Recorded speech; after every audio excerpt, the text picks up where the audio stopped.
Hi everyone. So last class we discussed some of the important terms in cultural studies and we talked about non-reductionism, till non-reductionism. The next important term in this essay is articulation. So let me read what is articulation and then I'll explain. Articulation suggests both expressing or representing and the putting together of component of social formation. This is temporary and not to be taken permanently. This is important. This is a temporary aspect and it is not to be taken permanently. For example, representations of gender can be put together with representations of race and vice versa. I'll explain, don't worry. Or representations of food culture can be put together with representations of communities. This is it. This is articulation. Now, articulation, this is how you should understand this term. Articulation means it suggests, there is no definition for articulation, but it means that a particular thing can be connected to more than other aspects. For example, if I am talking about Malabar food that I have mentioned in this essay, the notes I am going to give you, Malabar food. Now, a friend of mine is doing PhD on food. So, a food can be located or explained or placed in different scenarios. A food can be explained or criticized or studied based on, based on the Malabar region, the people who live in Malabar, who are the major communities here. We have got Christians, we have got Hindus, and we have got Islam community. And Malabar is known for one dominant community. They are dominant especially in Calicut and somewhere in Kannur also, Kasaragod also, Islam community. And why is that Calicut biryani is always famous? Talasheri biryani, yeah, people from Talasheri says that Talasheri biryani is best. I know the competition, but still Calicut biryani has that name. And you see the name of Talasheri biryani or Calicut biryani, even if you go to Cochin or Trivandrum or somewhere in the border places of Tamil Nadu, even in abroad, you know, Malaysia or Gulf it's okay because we all are Malayalis there. But even if you go to any place where Malayalis live, you have this term Calicut biryani. It's not just biryani, Calicut biryani or Talasheri biryani. It's like a branding, you know, it's like a branding. So, what I am suggesting here is that articulation means not just naming of a biryani or explaining a food based on the community which popularized it or the region, Malabar. This can be also explained with colonialism, post-colonialism, because Islam came to India, they colonized India, they brought their culture. So, in post-colonialism also you can apply this food. So, food can be explained based on the community, religion. Do we have to apply gender in food? Can we do that? No, I don't think in biryani we can apply feminism or gender in that. But still, post-colonialism, yes, of course, you can apply post-colonialism. Race, the Islam race is Aryan race predominantly. We are Dravidians, others. They are outsiders. This is the theory I am talking about. I am not saying that all Islam are Aryan and others are Dravidian. So, this food can be explained, this one element can be explained based on all these things. But this is not a permanent connection we are making. These are temporary connection because there can be only one permanent connection because Malabar food is predominantly connected to people who live in Malabar. Yeah, if you want to explain the food, yes, you can explain based on taking the colonialism, the history and also racial aspects, everything you can bring. They say that Talasheri biryani and Calicut biryani, basically they are different. I don't know what is the difference when tasting, but when I was looking for an article on this topic, I found that Talasheri biryani, they use a lot of spices in Talasheri biryani and they use tomato. Calicut biryani, they don't have real Calicut biryani I am talking about. We don't know because we sometimes eat Calicut biryani. In the name of Calicut biryani, we might be eating Talasheri biryani. We don't know that, right? Just because a biryani is available in Calicut doesn't mean that that biryani is the original Calicut biryani. Tomato, if tomato is used, that is Talasheri biryani. And spices used, Talasheri biryani. because in towards Calicut they have more Arab culture. So Arab culture, they don't promote much use of the spices. You know, spices is, yes, there are, but it's limited, not too much. It's not like spices smother the real taste of the biryani, of the meat or the entire food. It should not be overpowering. You get the meaning, right? So Calicut biryani is supposed to be with less spice and less coloring or everything. It is somewhat, it should look like the mandi, mandi, kuri mandi. അതിൻ്റെ ആ ഒരു spice ഒക്കെ വളരെ കുറവാണല്ലോ, വളരെ മിനിമലാണ് മന്തി എന്ന് പറയുന്നത്. But some people really like mandi. So Calicut biryani is supposed to be like mandi, according to the article I read. I can give a link if you want in the description box. So I don't know how far this is true, but we can always read these articles. And sometimes you have to think, what is the basic difference between these two, and why are these two people in different districts are fighting? Because Talsheri biryani has a different name, Calicut biryani has a different name, and they say it's different, but nobody knows the difference. So yeah, I'm just moving away from the topic, but I hope you understand the meaning here.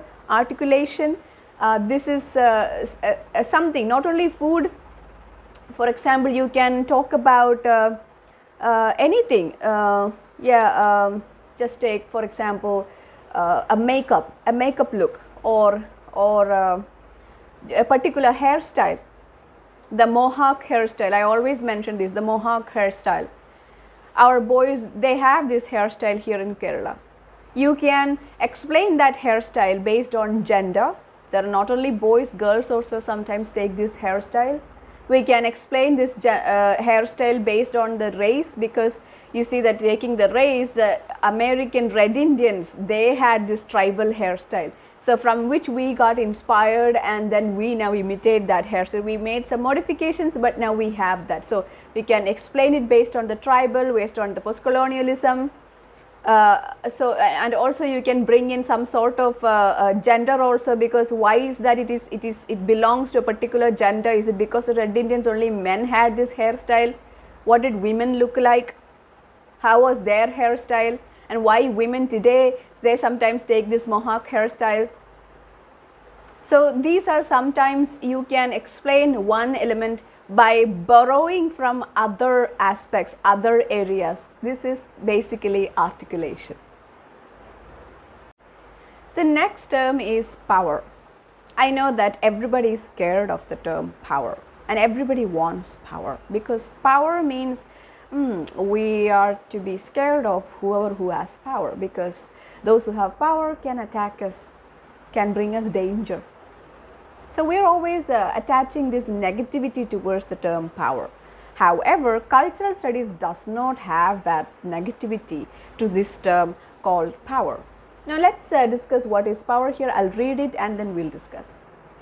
Power in cultural studies is not merely a coercive force that subordinates one set or another.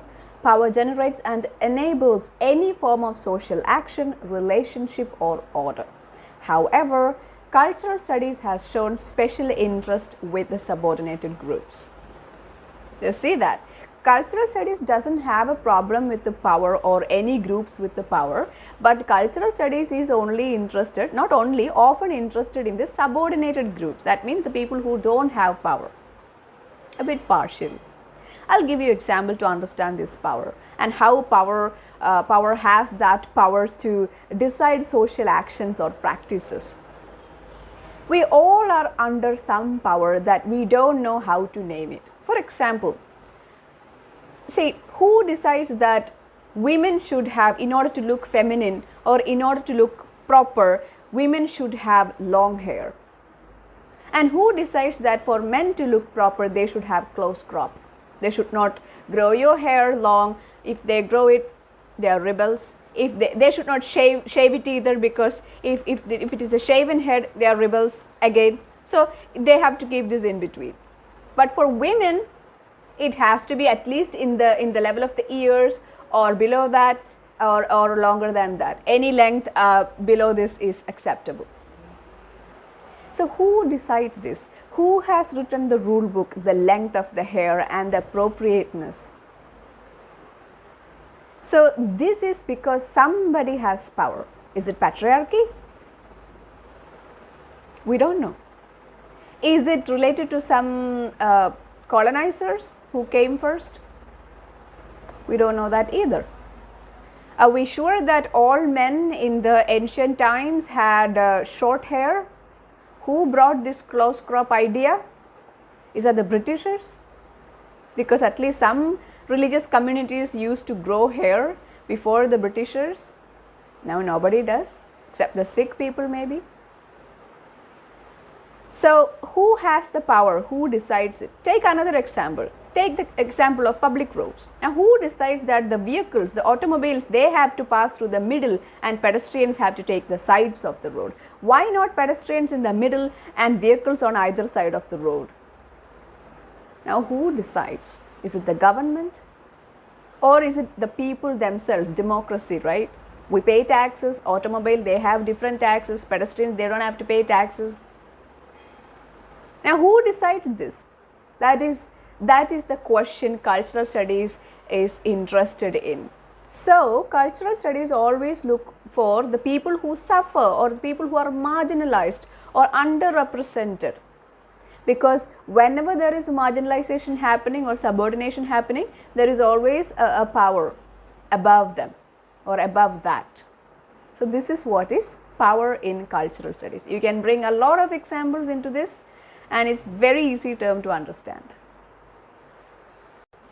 Now we are going to discuss the term popular culture. Popular culture, when you mention popular culture, oh, it's very easy to understand. But there are underlying terms. Now what is popular culture? Who decides what is popular culture? Now let me read this and we'll come to the discussion. Popular culture is the culture of the masses. It can be comic books, it can be some cartoons, some TV shows, cinema, pop music, the open spaces of the city like malls, shopping malls, parks, etc. It is the culture of the everyday life of the larger number of people. It is part of the larger number of people. That's why it is popular culture. TV serials are part of popular culture. Chris Parker talks about two concepts that can decide what is mass culture or popular culture. So he brings two terms here, ideology and hegemony.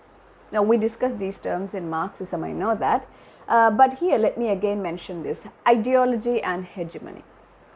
I'll bring examples also. First let me read the definition. Ideology can be defined as concepts commonly presented as universal truths, but have a specific hidden agenda to maintain power of some group. So that is ideology. Now for example, ideology is presented as common facts. The thing I told you about the hair length or our news in the newspaper or in the TV, you always see that sometimes some news item, they are not published in mainstream media. And we come to know about it in some social media. And we think that's because the mainstream media, they are paid to be silent about this particular news item.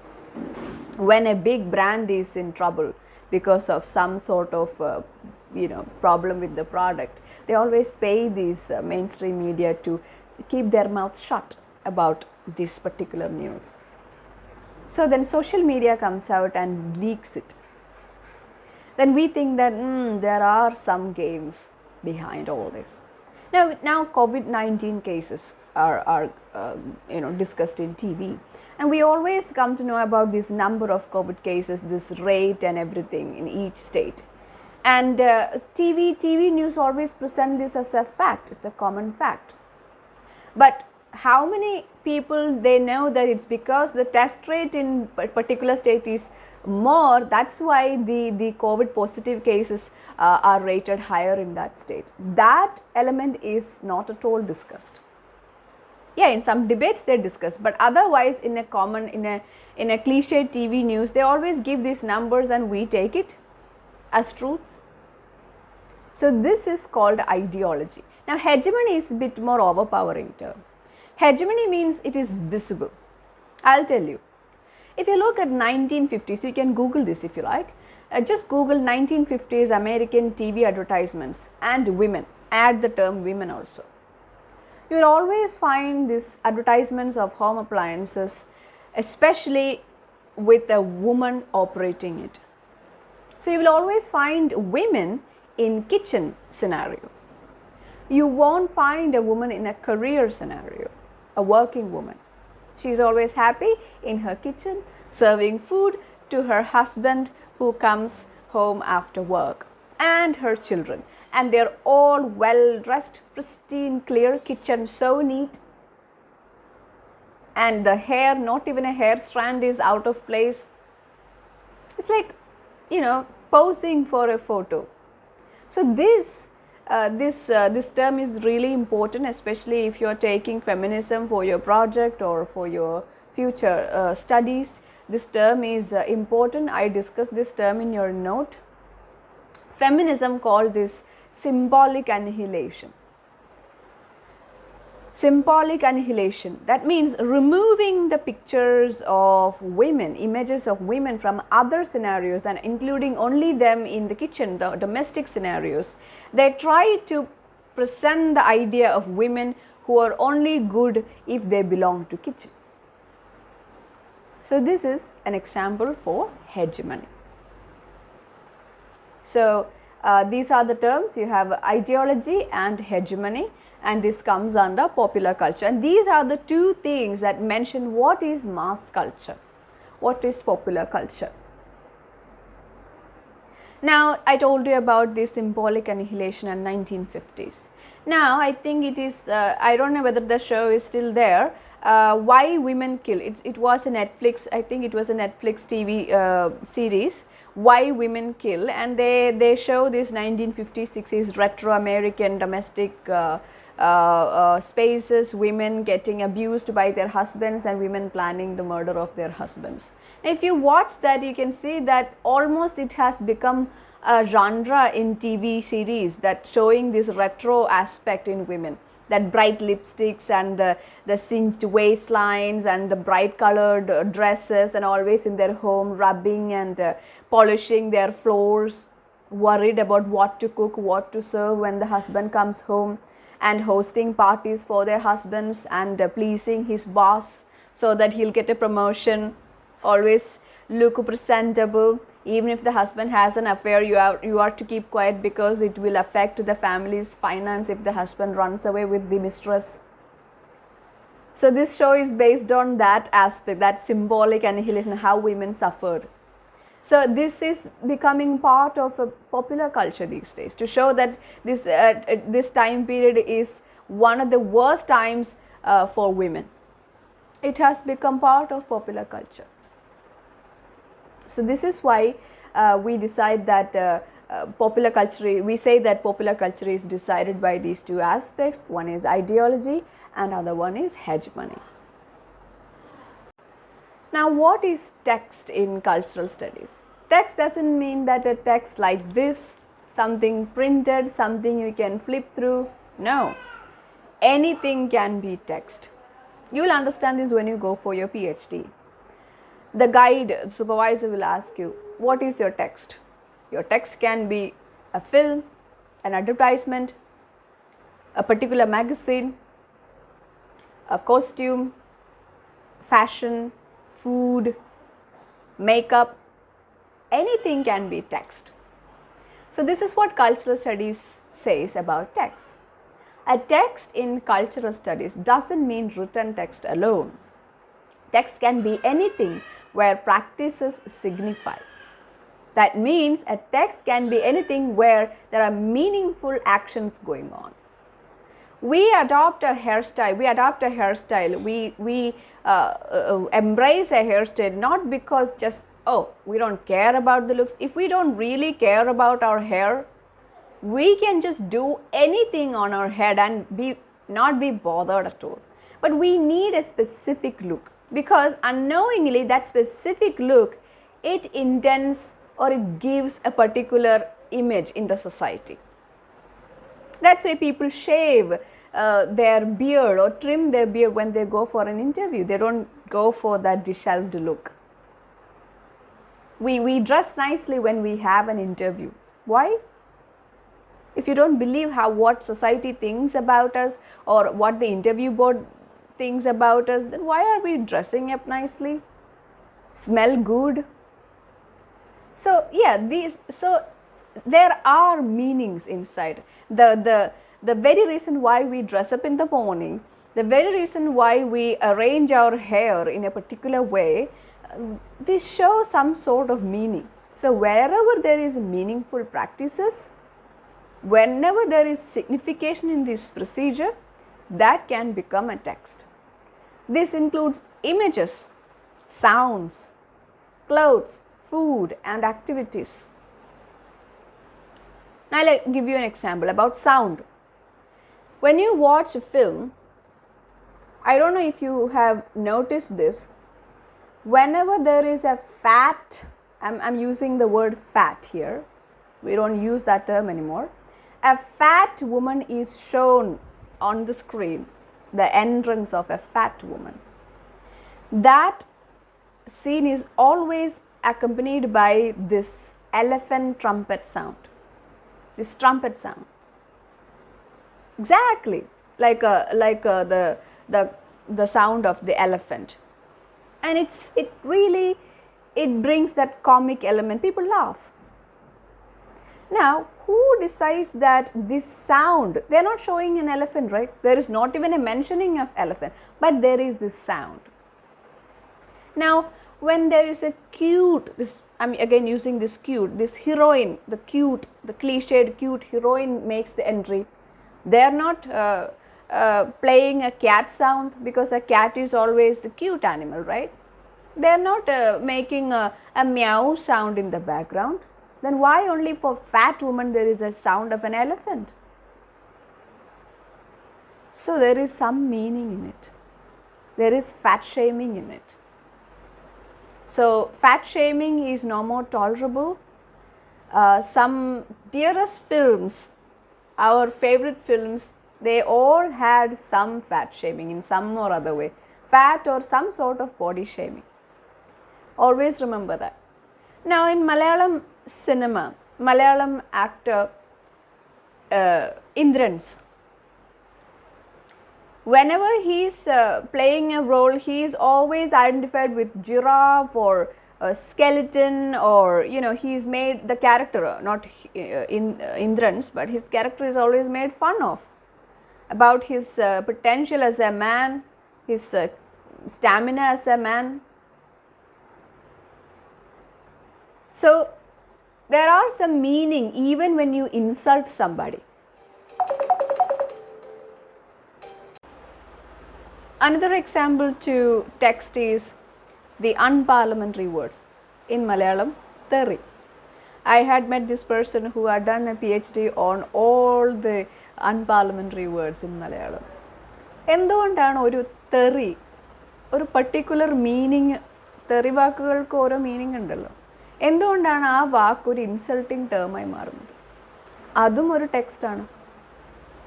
തെറിയൊന്നും ഞാനിവിടെ പറയാൻ പോകുന്നില്ല, but still നമുക്കറിയാം ഓരോ തെറി വാക്കിനും ഓരോ അർത്ഥമുണ്ട്. ബോഡിയിലെ ഒരു പാർട്ടാണ് അതിൻ്റെ മിക്കതിൻ്റെയും അർത്ഥം വരുന്നത്. എന്തുകൊണ്ടാണ് ആ പർട്ടിക്കുലർ ബോഡി പാർട്ട് അതിൻ്റെ ശരിയായ പേരല്ലാതെ ഇങ്ങനത്തെ പേര് നമ്മൾ വേറൊരാളെ വിളിക്കുമ്പോൾ അതൊരു ഇൻസൾട്ടായി മാറുന്നത് എന്തുകൊണ്ടാണ്? Who decides these things? അത് പവറാണ്. When you ask who decides these things, that becomes power. Now, the question here is text. How theri becomes a text? So there is a meaningful practice. There is some meaning in it. What is the meaning? When we study that, we are studying this text called unparliamentary words. So this is what a text is in Text and Readers session in Cultural Studies, in your essay by Chris Parker.